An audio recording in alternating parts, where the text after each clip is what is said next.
Hello everyone, ఇలాంటి videos మీకు ముందుగా కావాలి అనుకుంటే మా ఛానల్ని సబ్స్క్రైబ్ చేసుకుని పక్కనే ఉన్న బెల్ ఐకాన్ని క్లిక్ చేయండి. అప్కమింగ్ రివ్యూలోకి వెళ్ళిపోదాం. వసుధార రిషి దగ్గరికి వస్తుంది. సార్, ఇప్పటికే చాలా ఆలస్యమైంది, మీరు నిద్రపోండి సార్ అని అంటుంది వసుధార. వసుధార, ఇంతకీ నువ్వు నా దగ్గరికి వస్తున్నట్లు డాడ్కి చెప్పలేదు కదా అని అంటాడు రిషి.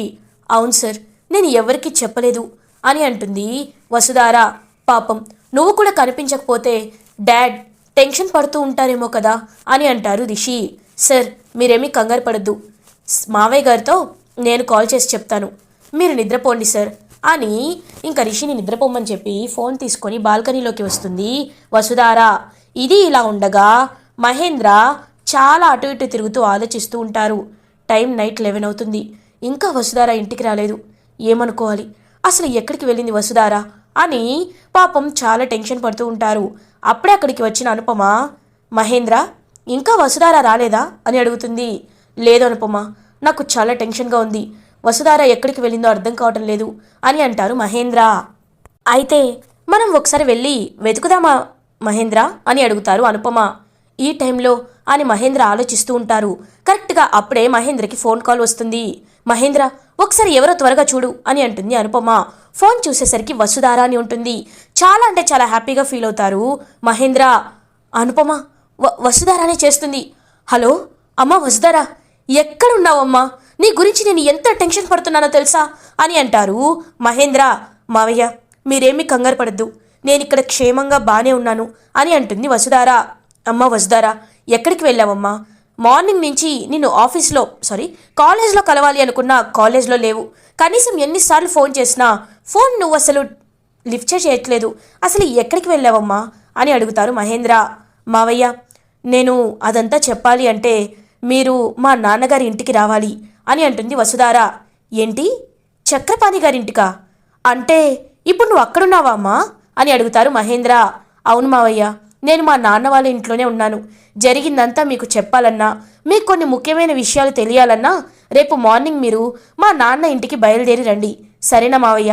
ఇంతకు మించి నేను ఏమీ చెప్పలేను అని చెప్పి కాల్ కట్ చేస్తుంది వసుధార. మహేంద్ర ఆలోచనలో పడతారు.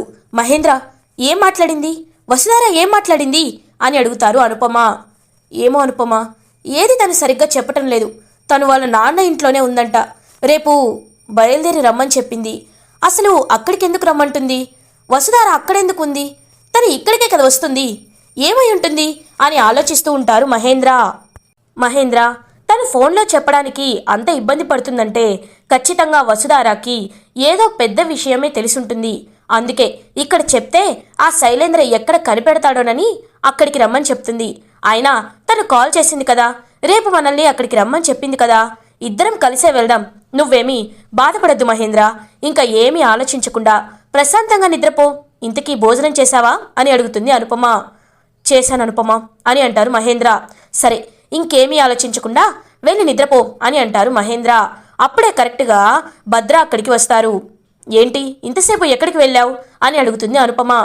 మేడం, నేను అని తడబడుతూ ఉంటారు. వసుధారకి సెక్యూరిటీగా ఉండమని నీకు మహేంద్ర చెప్పారు కదా, అలాంటప్పుడు వసుధార బయటికి వెళ్తే చూస్తే పనిలేదా భద్ర నీకు అని అడుగుతారు అనుపమ.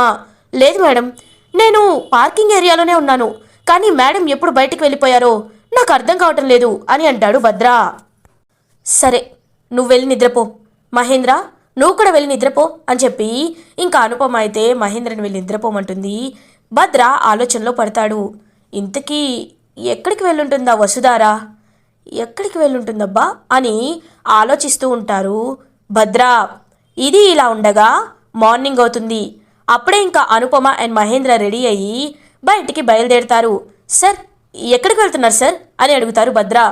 ఏం లేదు, చిన్న పనుంది, చూసుకొని వస్తాం అని అంటారు మహేంద్ర. ఇంకా అనుపమ మహేంద్ర బయలుదేరుతారు. ఏంటి వీళ్ళు సడన్గా బయలుదేరుతున్నారు? ఒకవేళ వసుధారని వెతకడానికేమో అని అలా చూస్తూ ఉండిపోతాడు భద్ర.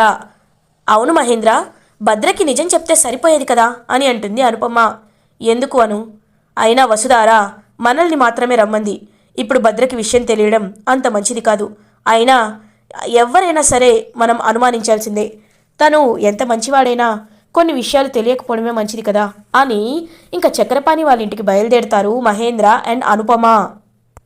ఇది ఇలా ఉండగా ముకుల్ వసుధార వాళ్ళ ఇంటికే బయలుదేరతారు. మేడం, సార్ని ఇంటికి తీసుకువచ్చారో లేదో, ఇంతకీ మేడం ఎందుకు ఫోన్ చేస్తే లిఫ్ట్ చేయటం లేదు అని ఇంకా అలా ఇంటికి వెళ్తారనమాట ముకుల్. ఇంటికి లాక్ వేసి ఉంటుంది. ఇంటికి లాక్ వేసి ఉందేంటి అంటే రిషి సార్ని మేడం ఇక్కడికి తీసుకురాలేదా అని ఆలోచనలో పడతారు ముకుల్. భద్ర ముకుల్ దగ్గరికి వస్తారు. సార్, ఎవరు సార్ మీరు అని అడుగుతాడు భద్ర కావాలనే. ఏంటి ఇక్కడికి వచ్చాడు వీడని చెప్పి మనసులో అనుకుంటూ. నువ్వెవరు అని అడుగుతారు ముకుల్. సార్, నేను Vasudhara madam car driver sir, కొత్తగా నన్ను అపాయింట్ చేసుకున్నారు, భద్ర నా పేరు అని అంటాడు భద్ర. ఓ అవునా, ఇంతకీ మేడం వాళ్ళు ఎక్కడికి వెళ్ళారు అని అడుగుతాడు ముకుల్. సార్, మేడం ఎక్కడున్నారో తెలియదు సార్, నిన్నటి నుండి మేడం కనిపించట్లేదు. మహేంద్ర సార్ చాలా టెన్షన్ పడ్డారు, ఇవాళ మార్నింగే ఏదో చిన్న పనుందని బయటికి వెళ్ళారు అని అంటాడు భద్ర. ఓ అవునా, సరే, వస్తే ఒకసారి నాకు కాల్ చేయమని చెప్పు అని అక్కడి నుండి భద్రని అనుమానంగా చూస్తూ వెళ్ళిపోతాడు ముకుల్. ఇది ఇలా ఉండగా వసుధార రిషి కోసం ఇంకా పసరు మందులు వేస్తూ ఉంటుంది. వసుధార, ఇవి నీకెక్కడ దొరికాయి అని అడుగుతారు రిషి. మా నాన్నే నిన్న బయటికి వెళ్ళి తీసుకువచ్చారు సార్, ఇదిగోండి ఇవి వేసుకోండి అని వసుధార అనే రిషికి ఇంకా పసరు మందుని తాగిపిస్తూ ఉంటుందన్నమాట. రిషి ఇంకా అలా వసుధార వైపు చూస్తూ ఉంటారు. సార్, ఏమైంది సార్, మీరు బాధపడద్దు అని అంటుంది వసుధార. వసుధార, నాకు ఇప్పటికీ ఒక విషయం అర్థం కావటం లేదు. అసలు ఎవరు వసుధార, ఎవరు మనపై ఇంతలా అటాక్ చేయిస్తున్నారు, అసలు మనపై దాడి చేయాల్సిన అవసరం ఎవరికుంది వసుధార అని అంటారు రిషి. వసుధార మనసులో, సార్, మీ అన్నయ్యే మీపై ఇలా చేయిస్తున్నాడని తెలిస్తే మీరిప్పుడు తట్టుకోలేరు సార్, అందుకే నిజాన్ని దాచిపెట్టాల్సి వస్తుంది అని మనసులో అనుకుంటుంది వసుధార. వసుధార, నేను కిడ్నాప్ అయిన తర్వాత నీకు థ్రెటనింగ్ కాల్స్ కానీ మెసేజెస్ కానీ ఏమైనా వచ్చాయా అని అడుగుతాడు రిషి. సార్, అంటే అది అని శైలేంద్ర తనని బెదిరించిన విషయాన్ని గుర్తు చేసుకుంటుంది వసుధార. ఏంటి వసుధార, ఎందుకు సైలెంట్గా ఉన్నావు చెప్పు. నేను కిడ్నాప్ అయ్యాక ఖచ్చితంగా రిషిని మేము చంపేస్తామని, లేకపోతే ఏదైనా థ్రెటనింగ్ కాల్స్ ఏదైనా వచ్చాయా అని అడుగుతాడు రిషి. లేదు సార్, అలాంటివేమీ రాలేదు అని అంటుంది వసుధార. అప్పుడే కరెక్ట్గా కార్ సౌండ్ వస్తుంది. వసుధార, డాడ్ వచ్చినట్టున్నారు అని అంటాడు రిషి. సార్, మీరు ఇక్కడే ఉండండి, నేను తీసుకువస్తాను అని హాల్లోకి వెళ్తుంది వసుధార. అనుపమ, మహేంద్ర వసుధార వాళ్ళ ఇంటికి వస్తారు. అమ్మ వసుధార అని వసుధార దగ్గరికి వస్తారు మహేంద్ర. బావగారు ఎలా ఉన్నారు అని అడుగుతారు చక్రపాణి. నేను బాగానే ఉన్నాను బావగారు, మీరెలా ఉన్నారు అని చెప్పి ఇంక అడుగుతారు. కాఫీ తీసుకుంటారా అని అంటారు చక్రపాణి. వద్దు బావగారు, నాకు అవేమీ వద్దు. అమ్మ వసుధార, నువ్వేంటమ్మా ఇక్కడ ఉన్నావు, అయినా ఒక్క ఫోన్ లేదు, మెసేజ్ లేదు. నేను ఎంతలా టెన్షన్ పడ్డానో తెలుసా, అయినా నువ్వు మన ఇంటికి రాకుండా మీ నాన్న వాళ్ళ ఇంటికి సడన్గా ఎందుకు వచ్చావమ్మా, వచ్చినా నాకు చెప్పచ్చు కదా అని అడుగుతారు మహేంద్ర. మావయ్య, నేను మీతో ఒక ముఖ్యమైన విషయం చెప్పాలి. రిషి సార్ ఇక్కడే ఉన్నారు మావయ్య అని అంటుంది వసుధార. ఒక్కసారిగా షాక్ అయిపోతారు మహేంద్ర. ఏంటమ్మా నువ్వు అనేది అని అంటారు. అవును మావయ్య, నేను నిన్న ఫోన్ రాగానే రిషి సార్ దగ్గరికే వెళ్ళాను. రిషి సార్ గాయాలతో ఉన్నారు. రిషి సార్ని ఎలా అయినా కాపాడాలని చాలా ప్రయత్నించాను. మొన్న కూడా అని చెప్పి జరిగిందంతా ఇంకా ముకుల్ తన్ని కాపాడడం, రౌడీలు కిడ్నాప్ చేయడం ఇవన్నీ ఇంకా చెప్తారనమాట మహేంద్రతో వసుధార. రిషి ఎక్కడున్నాడమ్మా అని అడుగుతారు. రండి మావయ్య అని చెప్పి బెడ్రూమ్కి తీసుకువెళ్తుంది వసుధార. ఇంకా రిషిని చూసిన మహేంద్ర అయితే చాలా అంటే చాలా హ్యాపీగా ఫీల్ అవుతారు. వెంటనే రిషిని వెళ్ళి హక్ చేసుకుంటారనమాట మహేంద్ర. నాన్న రిషి, ఎలా ఉన్నావు నాన్న, నిన్ను చూడకపోతే నా మనసులా లేదు తెలుసా, నా ప్రాణం పోయినట్టు అనిపించింది.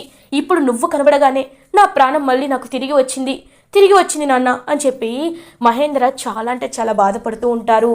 డాడ్ ఎలా ఉన్నారు డాడ్ అని రిషి కూడా చాలా ఎమోషనల్గా ఫీల్ అవుతారు. వాళ్ళిద్దరిని అలా చూసిన వసుధార హ్యాపీగా ఫీల్ అవుతుంది. రిషి, ఇప్పుడు నువ్వు బాగానే ఉన్నావు కదా అని అడుగుతారు మహేంద్ర. పర్లేదు డాడ్, బాగానే ఉన్నాను, కానీ మిమ్మల్ని చూడాలని నేను ఎప్పటి నుండో కోరుకున్నాను అని చెప్పి రిషి కూడా చాలా ఎమోషనల్గా మాట్లాడతారు. అప్పుడే ఇంకా మహేంద్రకు మాత్రం చాలా అంటే చాలా కోపం వస్తుంది. నాన్న రిషి, నిన్ను ఈ పరిస్థితికి తీసుకొచ్చిన ఆ శైలేంద్రని ఊరికే వదలను అని చెప్పి మనసులో అనుకుంటారు మహేంద్ర. డాడ్, నేను మిమ్మల్ని ఒక విషయం అడగాలనుకుంటున్నాను అని అంటారు మహేంద్రతో రిషి. వెంటనే వసుధార మనసులో అనుకుంటుంది, ఖచ్చితంగా సార్ శైలేంద్ర గురించి అడుగుతారు, లేకపోతే తనపై అటాక్ చేసింది ఎవరు అని అడుగుతారు. ఇప్పటికే రిషి సార్ ఇంత గాయాలతో ఉండడం చూసిన మహేంద్ర సార్ ఖచ్చితంగా నిజం చెప్పేస్తారు. అలా జరగకూడదు. రిషి సార్ పూర్తిగా కోలుకున్న తర్వాతే ఏ నిజమైన రిషి సార్కి తెలియాలి. లేకపోతే ఆవేశంతో ఇప్పుడే శైలేంద్రని చంపేస్తానని రిషి సార్ శైలేంద్ర దగ్గరికి బయలుదేరతాడు. అలా జరగకూడదు అని చెప్పి ఇంకా వసుధార వెంటనే, సార్ మీరు రెస్ట్ తీసుకోవాలి సార్, ఇంతసేపు మీరు కూర్చొని ఉండడం మంచిది కాదు అని అంటుంది వసుధార రిషితో. అది కాదు వసుధార అని అంటాడు రిషి. సార్ ప్లీజ్ సార్, నేను చెప్పేది వినండి. మావయ్య, అనుపమ మేడం, రండి మీరు బయటకు వెళ్దాం రండి అని చెప్పి ఇంకా బయటికి తీసుకొచ్చేస్తుంది హాల్లోకి వసుధార. ఇంకా రిషి మాత్రం అలా ఆలోచిస్తూనే ఉంటాడు. అసలు నాపై అటాక్ చేయిస్తుంది ఎవరు? వసుధార నిజం తెలిసినా నేను ఇలా ఈ పరిస్థితిలో ఉన్నానని నాతో నిజం చెప్పటం లేదా? లేకపోతే ఎందుకు వసుధార ఇంత టెన్షన్ పడుతుంది? వసుధారకి నిజంగా నాపై అటాక్ చేసింది, అమ్మని చంపింది ఎవరో తెలుసా తెలీదా అని ఆలోచిస్తూ ఉంటాడు రిషి. వసుధార, మహేంద్ర, అనుపమ మాట్లాడుకుంటూ ఉంటారు. మావయ్య, రిషి సార్పై అటాక్ చేపించిన విషయం శైలేంద్రేనని ఇంకా సార్కి తెలీదు అని అంటుంది వసుధార. అదేంటమ్మా, రిషికి ఇంకా తెలియదా? నేనే చెప్తాను అని అంటారు మహేంద్ర. వద్దు మావయ్య, చెప్పొద్దు. రిషి సార్ ఆరోగ్య పరిస్థితి ఇప్పుడు అస్సలు బాలేదు. ఒకవేళ సార్కి నిజం తెలిస్తే సార్ ఆరోగ్యం గురించి కూడా పట్టించుకోకుండా శైలేంద్ర దగ్గరికి వెళ్తాడు. వాడసలే చాలా తెలివైనవాడు. వాడు ఒకవేళ మళ్ళీ రౌడీలను పెడితే రిషి సార్కి వాళ్ళని ఎదుర్కొనేంత శక్తి ఇప్పుడైతే లేదు. రిషి సార్ ప్రాణాలకి ప్రమాదం ఉంటుంది. అలా ఉండకుండా ఉండాలంటే రిషి సార్ పూర్తిగా కోలుకున్నాక సాక్ష్యాధారాలతో సహా మనం నిరూపించాలి మావయ్య అని వసుధార చెప్తూ ఉంటుంది మహేంద్రతో. ఎన్నాళ్ళమ్మా, ఎన్నాళ్ళిలా ఆ దుర్మార్గుడి ఆటలు మనం చూడాల్సి వస్తుంది? వాడిని ఎప్పుడు మనం బయట పెడతాం అని అంటారు మహేంద్ర. మావయ్య, మీరు కంగారు పడద్దు, ఖచ్చితంగా బయట పెట్టే రోజు ఖచ్చితంగా వస్తుంది అని వసుధార ఇంకా సైలెంట్గా ఉండమని చెప్తుంది మహేంద్రని. ఇది ఇలా ఉండగా ముకుల్ వసుధారకి కాల్ చేస్తారు. వసుధార ఫోన్ రిషి దగ్గరే బెడ్ పైన ఉంటుంది. రిషి అలా ఇంకా ఫోన్ని చూస్తాడు. ముకుల్ సార్ని ఉంటుంది. వెంటనే కాల్ లిఫ్ట్ చేస్తాడు రిషి. హలో ముకుల్ సార్ అని అంటారు. హలో సార్, ఎలా ఉన్నారు? మీ ఆరోగ్యం ఎలా ఉంది అని అడుగుతారు ముకుల్. పర్లేదు సార్, ఇప్పుడు బాగానే ఉన్నాను. Anyway thank you so much sir, మీరు వసుధారాని కాపాడారు అని అంటాడు Rishi. Sir, it's my duty. And అదే కాకుండా మీపై ఎవరు అటాక్ చేపించారో అండ్ ఎవరు దీనంతటికి కారణమో కూడా తెలుసుకునే రోజు ఖచ్చితంగా వస్తుంది సార్. మీరు ఎలాంటి టెన్షన్ పడద్దు అని ముకుల్ రిషికి ధైర్యం చెప్తారు. థ్యాంక్ యూ సార్ అని చెప్పి రిషి ఇంకా కాల్ కట్ చేస్తాడు. అలా ఇంకా ఫోన్ చూసేలోపు ఒక వీడియో కనబడుతుంది రిషికి. ఆ వీడియో ఏంటి అని చెప్పి క్లిక్ చేసి చూసేసరికి అందులో వసుధారాని శైలేంద్ర బెదిరించిన వీడియో కనిపిస్తుంది.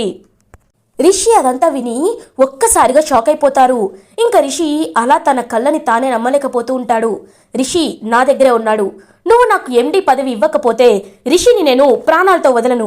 ఇప్పుడు బ్రేస్లెట్ మాత్రమే వచ్చింది, రేపు రిషి బాడీ వస్తుంది అని శైలేంద్ర వసుధారాని బెదిరించిన విషయం విన్న రిషి ఒక్కసారిగా స్టన్ అయిపోతాడు. ఇంకా అప్పుడే వసుధార మహేంద్ర వాళ్ళతో మాట్లాడుతూ ఉంటుంది. వసుధారా అని గట్టిగా అరుస్తాడు రిషి. ఇంకా అందరూ లోపలికి పరిగెత్తుకుంటూ వస్తారు. సార్ ఏమైంది సార్ అని అడుగుతుంది. ఏంటిది వసుధారా, ఏంటిది అని అడుగుతాడు రిషి. ఒక్కసారిగా వసుధార షాక్ అయిపోతుంది. సార్ అంటే అది అని అంటుంది వసుధార. అంటే ఇన్నాళ్ళు అటాక్స్కి కారణం మా అన్నయ్య శైలేంద్రనా అని అడుగుతాడు రిషి. మహేంద్ర రిషితో, అది కాదు నాన్న, ఈ విషయం నీకు చెప్పాలని మేము ఎన్నోసార్లు ప్రయత్నించాం. కానీ అన్నయ్య ఇలా చేశాడంటే నువ్వు నమ్మవని మాకు తెలుసు, నీవు నమ్మలేవని నాకు తెలుసు. అందుకే సరైన సాక్ష్యాధారాల కోసం మేము ఇన్నాళ్ళు ఎదురు చూసాం. నీకు ఎలా చెప్పాలో అని ఆలోచిస్తూ ఉన్నాం. ఇప్పటికి నీకు తెలిసింది అని అంటారు మహేంద్ర. చాలా బాధపడుతూ ఉంటాడు రిషి. సార్ అని వసుధార దగ్గరికి వెళ్తుంది. ఎందుకు వసుధార, ఎందుకు ఈ విషయాన్ని నా దగ్గర దాచిపెట్టారు? అది మాత్రమే కాదు, అంటే ఎండి పదవి కోసం నిన్ను అన్నయ్య బెదిరించాడంటే అమ్మని చంపింది కూడా అన్నయ్యేనా వసుధారా అని అడుగుతాడు రిషి. ఒక్కసారిగా వసుధార షాక్ అయిపోతుంది. సార్ అవును సార్ అని అంటుంది. ఇంకా రిషికి చాలా అంటే చాలా కోపం వస్తుంది. ఇంకా వెంటనే లేచి పైకి నిలబడతాడు. పాపం తను నిలబడలేని శక్తి ఉన్నా సరే, వసుధార వెంటనే నేను వెళ్ళి తన ప్రాణాలు తీసేస్తాను అని చెప్పి రిషి ఇంకా బయటికి వస్తూ ఉంటాడు. సార్ ప్లీజ్ సార్, నా మాట వినండి సార్ అని చెప్పి వసుధార మహేంద్ర ఇద్దరు ఇంకా రిషిని బ్రతిమలాడుతూ ఉంటారు. అయినా రిషి అయితే కారులో బయలుదేరతాడు. ఇంకా కార్లో అలా రిషి వెళ్తూ శైలేంద్ర గురించి అన్ని విషయాల్ని ఒక్కసారిగా గుర్తు చేసుకుంటూ ఉంటాడు. శైలేంద్ర తనతో మంచిగా నటించిన విషయం, శైలేంద్ర కొంచెం డౌట్గా ఉన్న విషయం, అన్ని విషయాలు గుర్తు చేసుకుంటూ ఇంకా స్పీడ్గా తన రివాల్వర్ కోసం వెతుకుతూ డ్రాలో తన రివాల్వర్ ఉండేసరికి ఇంకా అది తీసుకొని బయలుదేరుతాడనమాట రిషి. ఇది ఇలా ఉండగా శైలేంద్ర సోఫాలో కూర్చుంటారు. అప్పుడే శైలేంద్రకి ఫోన్ వస్తుంది. భద్ర ఫోన్లో, సార్ ఎందుకో తెలీదు, మహేంద్ర సార్ వాళ్ళు ఎక్కడికో బయలుదేరారు. ఎక్కడికి వెళ్ళారో ఫాలో అవ్వాలి అనుకున్నాను, కానీ ఫాలో అవ్వలేకపోయాను అని అంటారు భద్ర. రేయ్, వాళ్ళు ఎక్కడికి వెళ్తే నాకేంట్రా, అయినా నువ్వు నాకు ఫోన్ చేయదు అని ఫోన్ పెట్టేస్తాడనమాట శైలేంద్ర. అప్పుడే కరెక్ట్గా రిషి శైలేంద్ర వాళ్ళ ఇంటికి వస్తారు. శైలేంద్ర అని చెప్పి గట్టిగా అరుస్తాడు. రిషిని చూసిన శైలేంద్ర ఒక్కసారిగా షాక్ అయిపోతాడు. రిషి అని అంటాడు శైలేంద్ర. వెంటనే రివాల్వర్ తీసుకొని రిషి శైలేంద్ర దగ్గరికి వస్తాడు. శైలేంద్ర పాయింట్ బ్లాక్లో గన్ పెడతాడనమాట. ఎందుకు అమ్మని చంపావు చెప్పు అని చెప్పి గట్టిగా అరుస్తూ ఇంకా రిషి అయితే చాలా క్వశ్చన్స్ అడుగుతూ ఉంటాడు. అప్పుడే ఫణీంద్ర, రిషి ఏం నాన్న ఇది అని అడుగుతారు. పెదనాన్న, మీకేమీ తెలియదు పెదనాన్న, ఇన్ని ఘోరాలు హత్యలు పాపాలు చేసింది ఎవరో కాదు పెదనాన్న, ఈ శైలేంద్ర అన్నయ్య ఇదంతా చేశాడు పెదనాన్న. నాకు దగ్గర సాక్ష్యాలు కూడా ఉన్నాయని చెప్పి ఇంకా సాక్ష్యాలు చూపించి మరి ఇంకా చంపేద్దాం అనుకుంటాడనమాట రిషి. అప్పుడే కరెక్ట్గా ధరణి వస్తుంది. రిషి ప్లీజ్ రిషి, నేను చెప్పేది ఒకసారి విను. ఇన్నాళ్ళు నేను కూడా ఈయన పాపాలు ఎప్పుడెప్పుడు బయటపడతాయా, ఎప్పుడెప్పుడు నువ్వు ఇతనికి శిక్ష వేస్తావా అని అనుకున్నాను. కానీ నాకు ఈరోజే ఒక విషయం తెలిసింది రిషి. నేను తల్లి కాబోతున్నాను, మీ అన్నయ్య శైలేంద్ర తండ్రి కాబోతున్నాడు అని అంటుంది ధరణి. ఒక్కసారిగా రిషి షాక్ అయిపోతాడు. రిషి తన రివాల్వర్ని కింద పడేస్తాడు. ఇంకా వెంటనే దేవయాని, నాన్న రిషి శైలేంద్ర చేసిన తప్పులకి కావాలంటే నన్ను ఏదైనా చెయ్యి, వాడినేమీ చెయ్యొద్దు నాన్న అని అంటుంది దేవయాని. ఇంకా రిషి వాళ్ళిద్దరిని చూస్తూ ఉంటాడు. చూడు, నేను చంపేయాలని ఇక్కడికి వచ్చాను, కానీ వదిన కడుపులో నీ బిడ్డ పెరుగుతుంది కాబట్టి ఇక్కడి నుండి నేను వెళ్ళిపోతున్నాను. ఒక తల్లి దూరం అయితే ఆ బాధ ఎలా ఉంటుంది అనే విషయం నాకు బాగా తెలుసు. అలాగే ఇప్పుడు నువ్వు జైలుకు వెళ్తే తండ్రి దూరంగా ఉన్న నరక యాతన నీ బిడ్డ అనుభవించకూడదు, నాలాంటి నరకం ఎవ్వరూ అనుభవించకూడదు. అందుకే వదినని చూసి, తన కడుపులో పెరుగుతున్న నీ బిడ్డని చూసి నేను నిన్ను క్షమిస్తున్నాను. ఇకపై నా జోలికి కానీ నా ఫ్యామిలీ జోలికి కానీ వస్తే ఊరుకోను అని అక్కడి నుండి వెళ్ళిపోతాడు రిషి. రిషి వైపు చాలా అభిమానంగా చూస్తూ ఉంటారు మహేంద్ర అండ్ వసుధార. ఇలా ఎపిసోడ్ ఎండ్ అవుతుంది.